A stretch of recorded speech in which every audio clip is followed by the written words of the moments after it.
Hello, and welcome to Eldritch Extras. This is me, Mike Mason, with And this is me, Paul Fricker. Hello. hello, and this is the extra bit of the our podcast between the weird and grisly stories, where we talk about stuff. So, Paul, what stuff has been going on with you this week? Well, as we record, this is probably not going to go out for a week or two, but as we record, it was Halloween yesterday. Certainly was. It was. So Lucy and I sat down, got an Indian takeaway, watched University Challenge, of course. We usually do that because something I don't really like eating while you're watching something that takes all your concentration. That you keep looking down to eat, and you're missing it all. You're missing the subtitles. Yeah, obviously on the picture rounds, have to look up then. Well, but the rest of it, yeah. So, but then we're like, well, need a classic horror film to watch. And there's a film that I remember watching. I mean, this is probably quite a long time ago now, but I remember as a little kid, I saw the start of it, but then I got sent to bed. Oh. So I kind of remember the title, but I also remember there was a railway platform and some kind of monster and a box. You're talking Horror Express. Yes. With Telly Savalas. Fucking yeah, right. Christopher Lee and Peter Cushing. And Telly Savalas. I mean, what a trio for I know, but film. Well, what a great film. Because I was kind of thinking it's going to be quite entertaining, but I don't think I've ever seen it all the way through before. And yeah, I mean, it is great. I mean, it's from 1972, so it's pretty old. It's dated. I'm going to say a young Christopher Lee, but a middle-aged Christopher Lee, probably about our age. Yeah, it's so that they're on the train. It's a bit kind of horror on the Orient Express. I think that must have been at least something of an inspiration for that Call of Cthulhu campaign. And there's a couple of things. I mean, I think one is the way the plot develops, because you think, oh, it's going to be, they've got this like frozen monster, sort of mummified fossil thing from 2 million years ago. Like 2 million years ago, it looks very much like a guy in the box. And you think, oh, it's going to be that monster going up and down the train, killing people. And okay. But then halfway through, the police officer shoots it dead. And you're like, well, he just killed the monster. But then the monster possesses him. He's got the red eye. Wow. And, how do we know that he's taken over the police officer, though? Because it's not, it's fairly subtle. But he's got he keeps his hand in his pocket, and then he brings it out, and it's like the furry hand. We've got the claw. Yeah, it's got the monster hand. It's brilliant. Fantastic. But then, so then you got all that with the police officer. Now you got a different antagonist, but then they're wiring ahead to different stations, and they wire ahead to some little station, and there's Telly Savalas all like in this red coat with his soldiers and stuff, and he comes on board, and that's over like halfway and I knew he was in it because I'd seen the cast list, but I'd forgotten by that stage. You haven't seen him. You're like, where's Telly Savalas? Oh, here he is. He comes on kind of larger than life, just I don't know, intimidating everybody. But then then there's that crazy like Rasputin monk guy, the priest who is the religious guy who you think is going to be, fending off the monster with his cross. But no, once he figures that the monster is like what the monster is, it's, El Diablo, the devil, and that, he's like, I want to serve you. I want to help you. Please tell me what to do. He wants the power. He wants the good stuff. Yeah. And then he becomes the monster.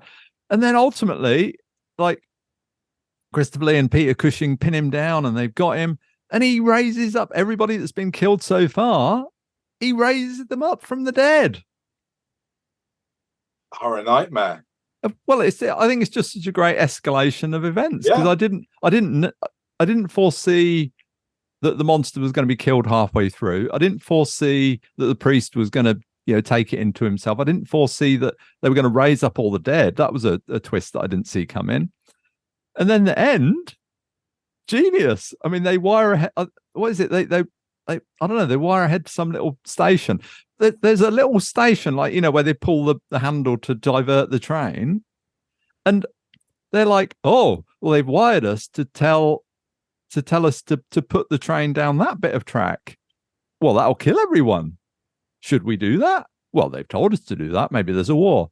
So they've got a lever they pull, which diverts the train over a cliff. Why would they have that? Why is that there? I mean, I said to Lucy afterwards, like, why is that there? Crazy. And then probably if you researched it, there probably is one just the same in Russia. There probably is somewhere, the special train for, when we got special emergencies, send them down there. That'll sort them out. One of those bad things that you think isn't true, but might be. But yeah, brilliant. Awesome.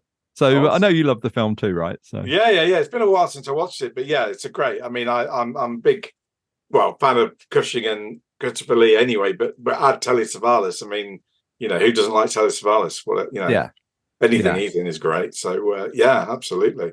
I mean, was how did he get involved? I mean, he's like this kind of little British-made film. I think it's British-made film.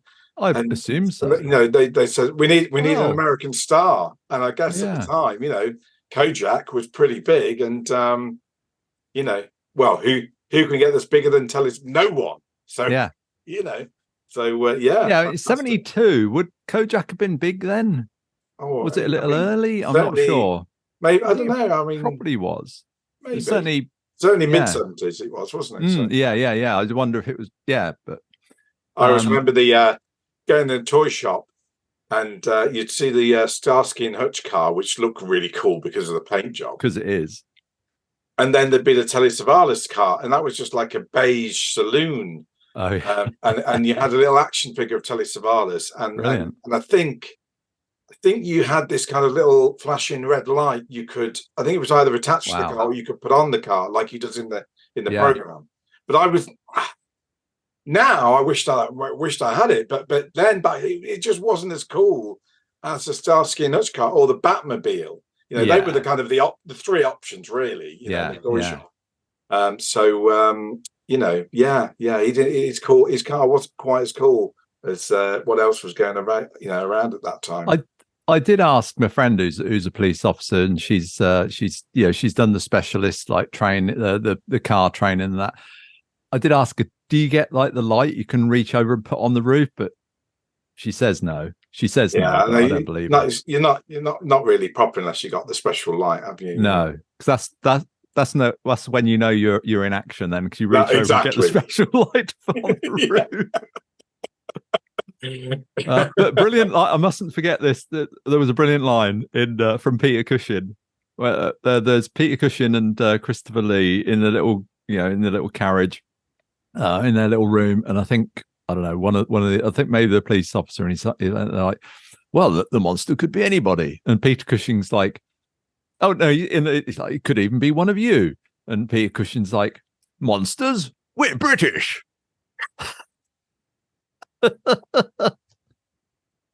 Fantastic.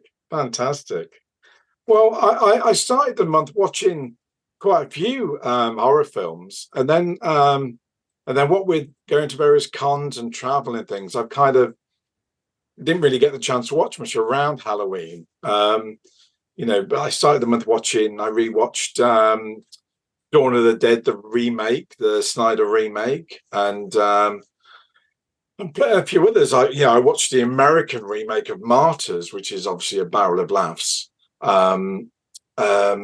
It did make me want to go and watch the French original again, because I think French original is better. But yeah, so I watched a few different things. But I ended up, just because of timing, getting a horror fix by rewatching or starting to rewatch the series The Walking Dead. It's been a while since I kind of saw those, and I thought I'd kind of give it a rewatch. There's a lot of it, yeah. But it's like, as you say, when you're eating dinner, it can just be on in the background. You've kind of seen it before, and you can kind of tune into the good episodes kind of thing, or the good bits, and the rest kind of washes over you. But I've been kind of enjoying it. It's not perfect by any means, but it's got some good episodes. Look at the Flowers. That's a good episode. Now, this is something that I've noticed you do that I don't do. Is you pick out good episodes. So there'll be a show like Star Trek: The Next Generation or Buffy or whatever, and you'll sort of cherry pick good episodes to rewatch. Yeah. And I think basically because I can never remember which ones I enjoyed. So you sort of remember the names of particular episodes, don't you? I do. I remember. I kind of think because a lot of it, when you talk about a TV series, a lot of it blurs, doesn't it? Especially when you got like an overarching, continuing story. But things like in The Walking Dead, Terminus is a great kind of horror episode because it starts off with them all about to get slaughtered, and it's that kind of classic kind of horror film kind of setup. So that kind of sticks in my memory kind of thing is a kind of a cool kind of thing. But yeah, same with Buffy, like the what's it called, Hush, with the gentleman sort of hovering around, and the one I can't remember the name of the episode now. It's been a while. The one quite later on where Conversations with Dead People is one of my favorites, just because it's genuinely spooky. Which one's that? I don't remember. It's the one where individually there's scenes with all the different cast members, and somebody from their past who's dead comes and arrives and talks to them, and there's a conversation, and it turns pretty. It starts off kind of all right, but then it kind of turns very dark, and that's pretty good because it kind of once more with.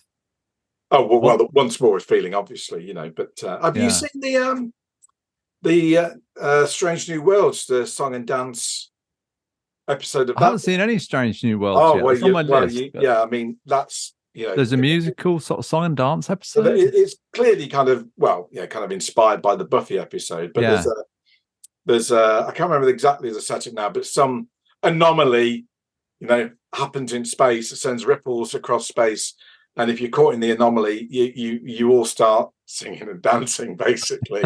And it's kind of very thin scientific reason, but it's good fun, and it does a similar thing with the Buffy. It kind of allows the characters to kind of explore some unsaid things.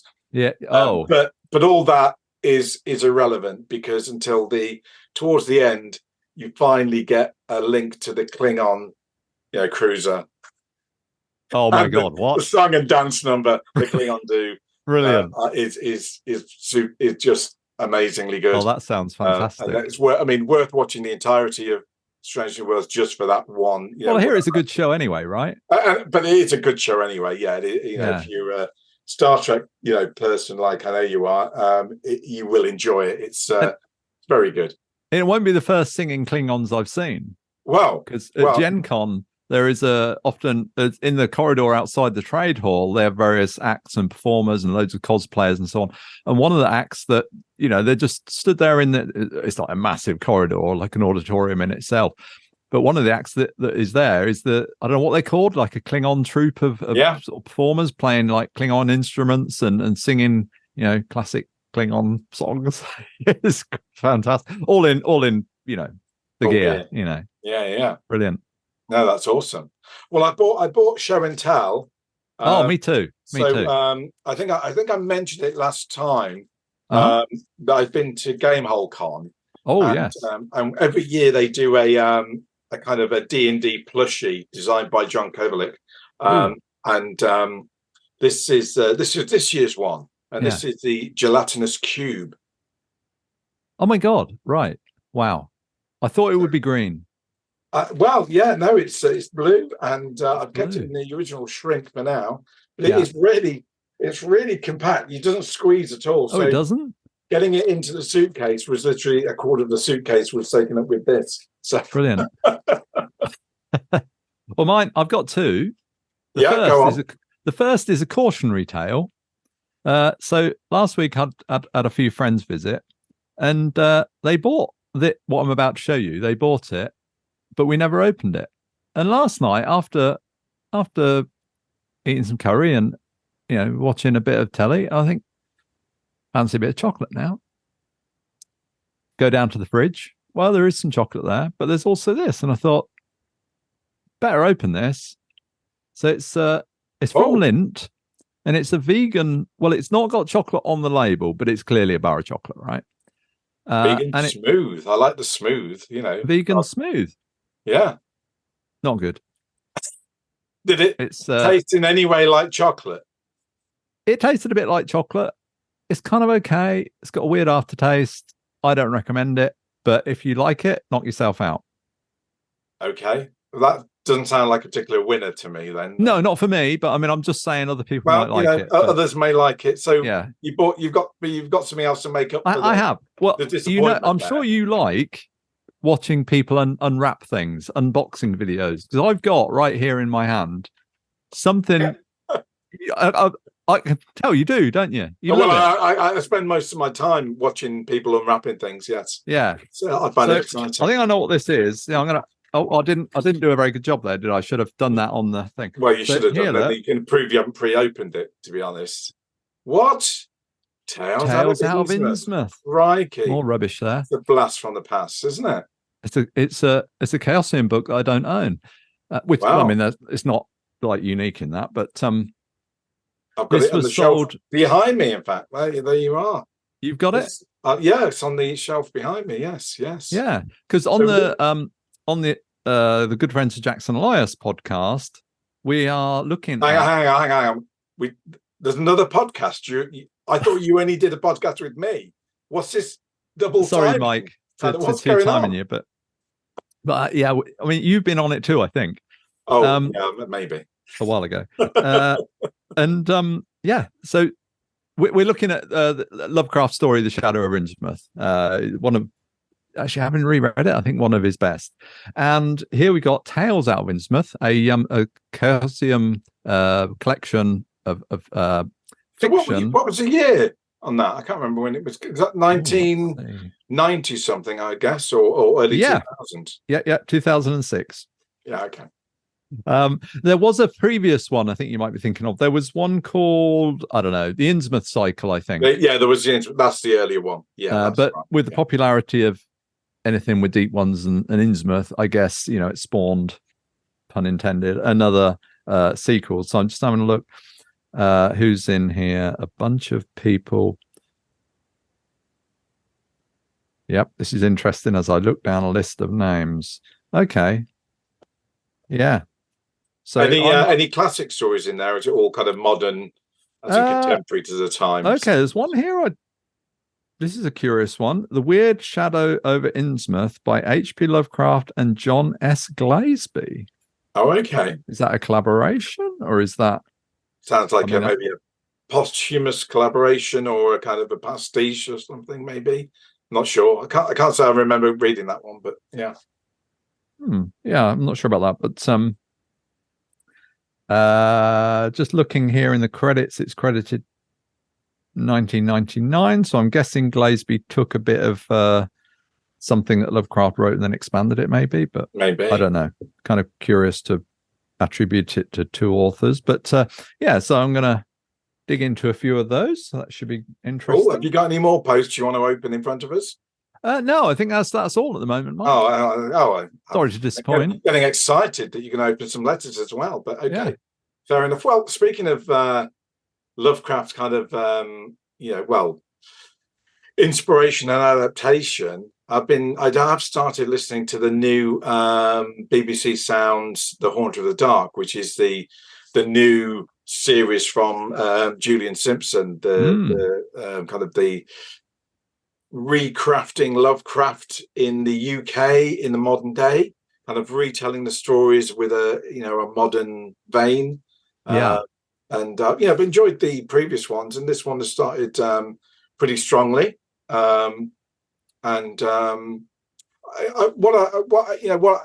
It strikes me that because Simpson's kind of is English and has got an understanding of how British life works and British kind of government works and the rest of it. And so the way that he kind of strands those together, I think works very well. It feels very, well, I hate to say realistic, but it feels right.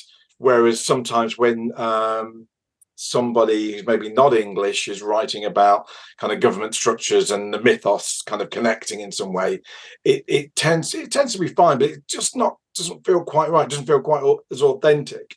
Don't quite get the names right in a sense. British kind of authority kind of labels things and kind of describes their departments and things like that. So like his department of works kind of sounds quite authentic compared to kind of other versions you can kind of see around. But it's really interesting because he kind of throws in the kitchen sink with everything in a good way. That you don't just have the mythos and you don't just have Lovecraft stories. He interweaves a lot of kind of occult lore, British occult lore, and conspiracy lore to some degree. So this one, there's very early on, there's a connection to kind of the British fascist movement in the kind of the 1930s.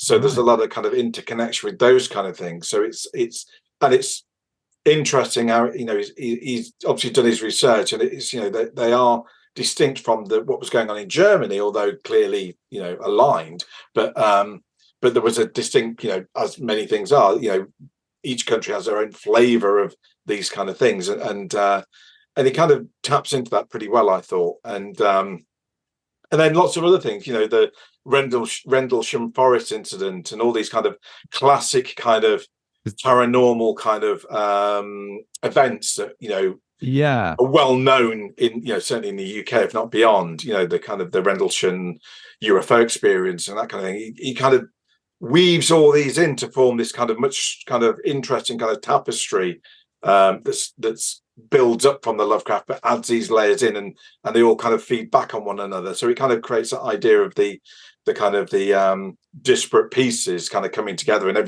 everything's actually connected, even though it doesn't seem to be at first. So you get lots of Tillinghast, the Tillinghast family gets a mention, and all these kind of things that in Lovecraft stories are separate things really, but and I think you could listen to it with no knowledge of Lovecraft, because whilst he references the Lovecraft stories, and if you know those stories, then those things are going to mean something to you. I think it stands up. I think it stands up completely on its own as a brilliant piece of radio drama. I mean, I think it's top-notch stuff. Very accessible. And it's not a Lovecraft pastiche as well. I think you said about it being him having a good understanding of British culture. But also, I think the other strength is it's, as we see with many Lovecraftian inspired things, it's very hard not to try and model the style of Lovecraft. And he doesn't try and do that. It's very much his own style, but taking some inspiration from some of the elements of Lovecraft stories, as we try to do in our gaming. I mean, it's very similar. There's a real parallel that we're not just recreating Lovecraft's story. We as you say, kind of that's an inspiration and there's elements of it in there, but we're actually telling a kind of a different version or a new version of the story, and that's very much what Julian Simpson seems to be doing in terms of that it's not following the same thing, but it's taking the ingredients and kind of mix them around a little bit with some new ones, and forms its own kind of tale. And because it's kind of presented by two podcasters who kind of explain things as you go, it kind of helps to kind of, as you say, makes it very accessible, because they join the dots for you most of the time. They're your way into it, aren't they? Because they're like doing a show where they research they're investigating into the mystery as a kind of an ongoing podcast, and you are following them. So it makes it kind of kind of quite engaging in that way. Yes. Yeah. Well, I got one more thing I watched. Get Gotti on, which is on Netflix. It's a 3-part series about capturing John Gotti, the New York gangster and godfather of the sort of of the 80s and 90s. Yeah. Well worth a watch. I think I've seen the film. It came out a few years ago.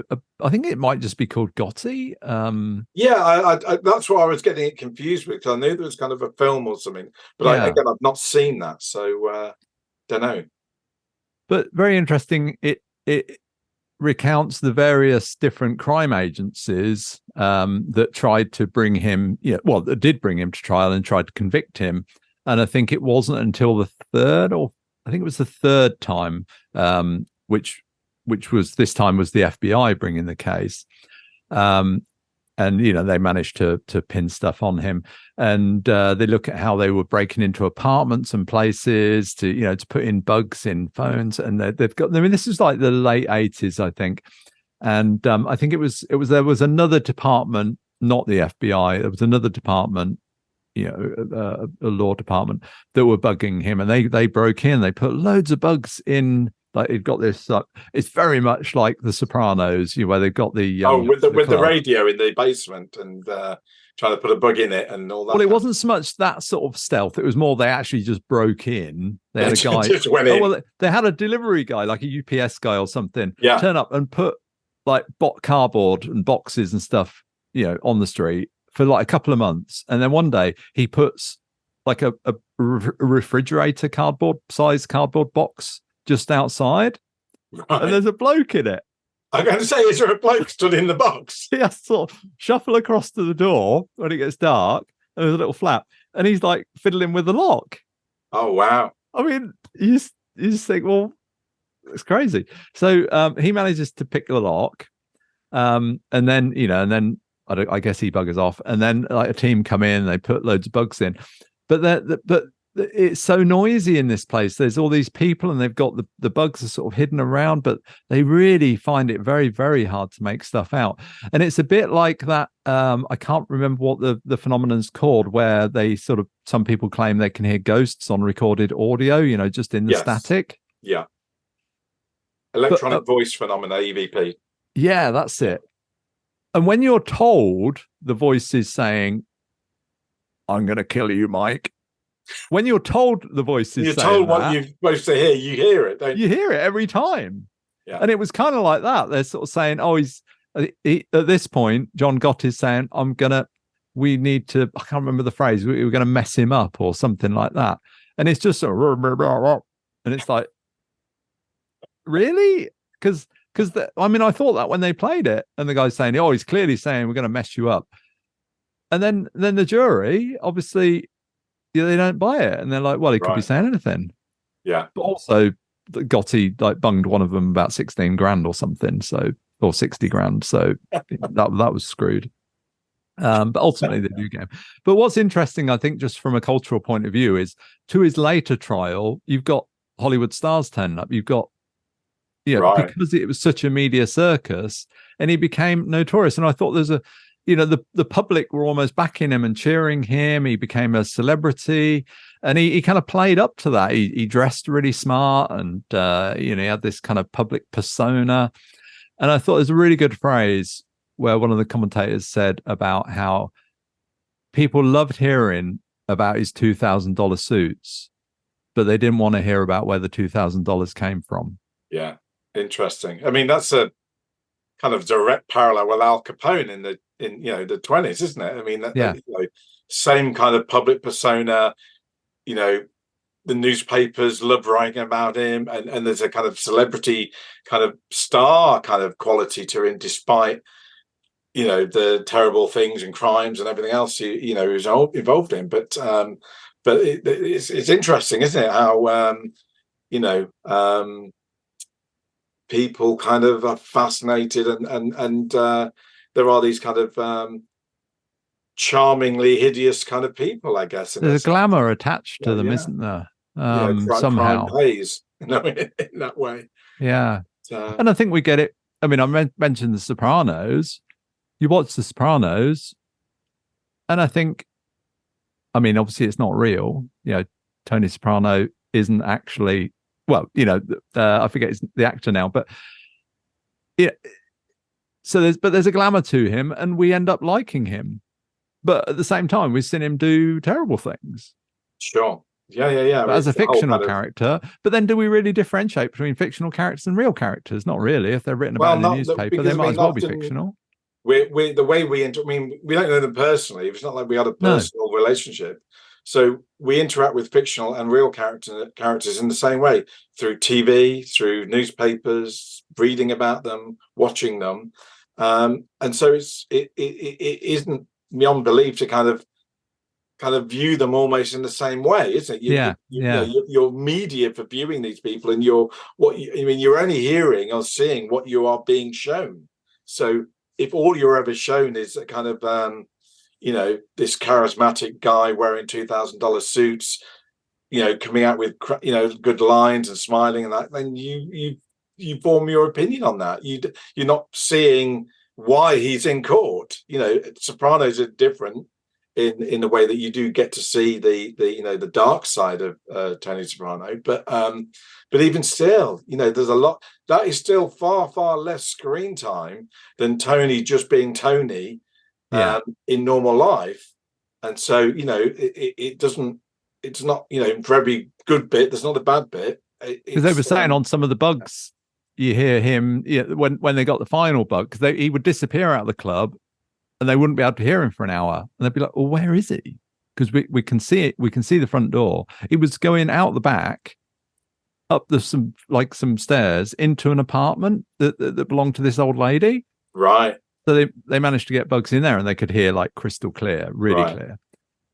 But of course, he's like, swearing profusely, and apparently, people in the court are a bit shocked. Really, yeah. The reality hits kind of thing. Yeah. Fascinating. And we see the opposite of this as well, don't we? How people are vilified. Oh, sure. Yeah. Think about like Harry and Meghan or somebody like that, and it's like people vilify them and like, well, do you know them? Why are you so caught up in this story? And maybe I don't know, it's just like we're shown we're shown goodies and we're shown baddies, and a lot of people buy into that, and it's kind of hard not to. Well, I mean, the kind of media and society at large kind of just seem to like to pigeonhole people and things. It's an easier story that way, isn't it? It's easier to kind of present that all these people are bad, these people are good, and these people were good but now they're bad, and the kind of power that kind of and it's not just back in the day it would be the power of the newspapers and maybe in TV, but you kind of compounded that with the kind of social media, creates quite an irresistible kind of force, doesn't it? That even when it's wrong, it's hard to discern the truth or whatever. So totally, yeah. Right. Well, shall we bring it to a close there? Well, on that downer, yeah. Sorry, was that a downer? I don't know. Yeah, that's cool. Yeah. Okay. Yeah. Well, the good news is they caught him and they sent him into prison. Well, there you go. Now. Well, there you go. So everything worked out okay. Yeah, in the end. It was. I don't know. It was. Everyone is that a happy ending? I don't know. After. So that's a better ending, isn't it? Surely. Okay, that's good. So, if you like what we're doing, please leave us a review, send us a message. You can go on our Substack or go onto our Facebook group, and tell us what you think. How can people get hold of us, Paul? Any other ways? Well, they can follow us individually on Blue Sky, if you're on Blue Sky, which is the replacement for Twitter, basically. We have a Facebook group titled Mason and Fricker's Eldritch Stories, which is that's there on Facebook. You can follow us on Twitter, but basically, if you look us up on any podcast feed, we should be there, and you can find us at eldritchstories.com. What was our last story that came out, Paul? Do you remember? Well, the last story. Well, it'll be another one this. Oh, yes. Be another one this week. And I'm not sure what the next one's going to be. Oh, okay. Well, we'll leave that a mystery then. A mystery. It's one of yours. One of yours. So there you go. Yeah. Are we reading it? Your last story was the bin men. Yes, the bin men. Bin men with the special things going on in the basement, if I remember. I enjoyed listening to that again, and because somebody commented that it struck them as a little unusual that we read each other's stories. But I think that was it just seemed a natural thing to do. I think from the word go, we just even before we said it, we just assumed that's what we do. Yeah. We read each other's stories, and I think that's good, because I certainly, with that, even though we hadn't agreed it, I was writing stories and listening to in my head in your voice in that strange way. And that, that just seemed like a very natural thing. Well, let's talk about this more next time. Yeah, sure. Anyway, we're closing up. So, as you say, please, go and tell a friend, go and tell, whoever likes a bit of horror and a bit of chat about films and whatever else we've been up to. Go and tell them about it, and point them in the direction of the good stuff. Yeah. So, without further ado, Paul, what should we just remind people to do? I think there's just one more thing we need to remind them to do, and that's to keep it Eldritch.